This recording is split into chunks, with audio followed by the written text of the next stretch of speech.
Pagadi. Bai. Bueno, Jaime.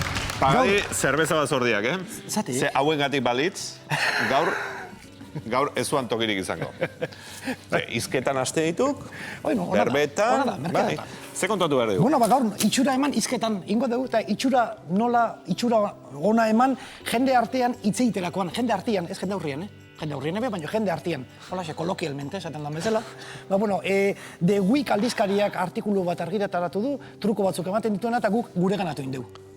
Ondo iritzen? Oso ondo. Oso ondo. Bueno, lehenengo kontxeju entzun dezagun. Lehenengo gauza da entzun. Ez da intzaila onduan dakazu nahi entzutia. Ez izan ansia hoi, ez izan nervi hoi aurretik juteko beti, edo moztekoa, edo beti izaten da, norbat igual azten danean gai batez izketan, zuk igual geixo dakizu, eta gainetik itzin beharra. Entzun, ez da intzaila. Eskatzia, hoxe, igual, realazio, galdu, partiu nun nintzen. Ja. Bai.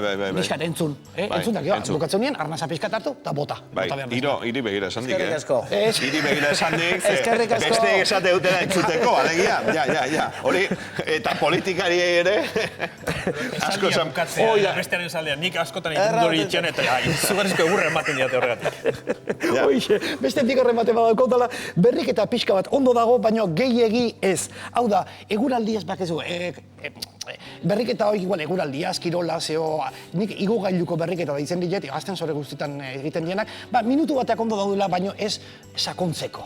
Adibidez, eguraldiaz izketan nahi bagea, ez hasi esplikatzen antizikloia nola formatzean, Lorentxo Portularrumen fotografiak usten. Ez da, nahikua da pixkate jendea, ona dator, bai, ona dator, punto da.